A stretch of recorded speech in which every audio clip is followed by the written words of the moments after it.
Okay, I've hit rock bottom now. No one believes in me. Everyone thinks I should not be playing Test cricket.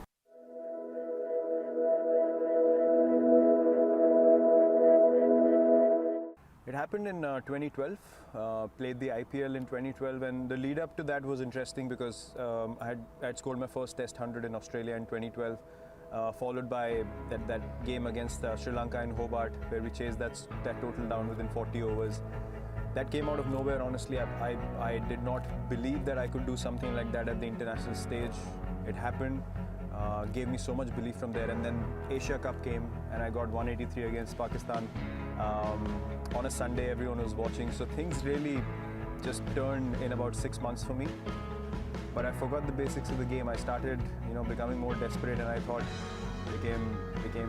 went too far ahead of myself. I thought, this IPL, I'm going to dominate everyone. But the moment IPL started, a few games which didn't go my way, and my mindset completely dropped to the other end. I was eating anything that came in sight. I was finishing, candy packets, 40 pieces a packet. I would finish 3 packets a week. I was eating horribly, sleeping horribly. My habits were all over the place. And I finished IPL. I remember I went home, came out of the shower first day, and I saw myself in the mirror, and I was ashamed.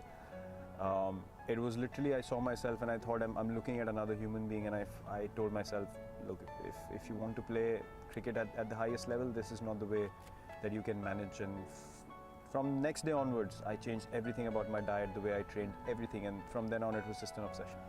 You know that playing at this level over a long period of time, you tend to go into a space where you become a bit insecure, you become fearful, you want to prove to people how good you are in different conditions. And to be honest, before that Australia tour, I was treating every foreign tour like, more like an engineering exam that I have to pass somehow, and I have to show people that I can play at this level.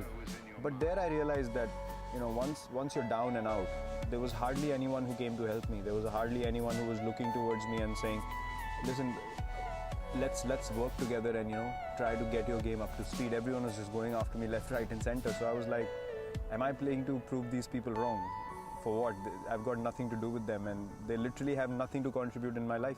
So I went back home. I was down for quite a bit. The great thing that happened at that stage was I realized who's with me, who's not. Things were filtered to an extent that I just got so relaxed. When I went back home, I was like, okay, I've hit rock bottom now. No one believes in me. Everyone thinks I should not be playing Test cricket. So what can I do? I can just work as hard as I can. 2014, I sent you a message saying, don't worry Virat, a lot of players have gone through.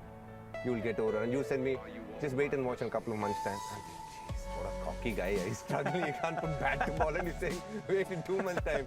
So are you born with this confidence, or do you earn this confidence along the journey? That's who I am. To be very honest, that's who I've always been. The background of my journey is not many people know about the background of my journey. I've been speaking to and consulting with the same coach since I was 8 years old, since I stepped foot into my cricket academy, which I learnt everything from. My coach Rajkumar Sharma. Fist and up to the heavens, and a 600 in one-day internationals. The beautiful thing about my journey from a young age group has been that I was part of an academy where no one was talking about that academy or that club. So for me, the only way up was, if someone's getting 100, I have to get 200.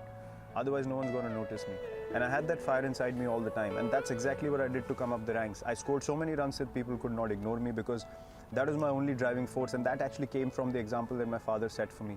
There was a time in my life where there was an opportunity. I was selected for under 14 Delhi team, and then I was dropped at 1 a.m. because of some complications. And you know what happens in state levels.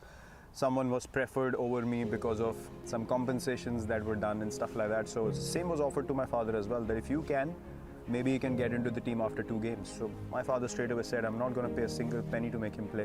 If he can play on his talent, so be it. If not, it's not meant to be for him. So that stuck with me for life. Kohli's mastery of this format of the game.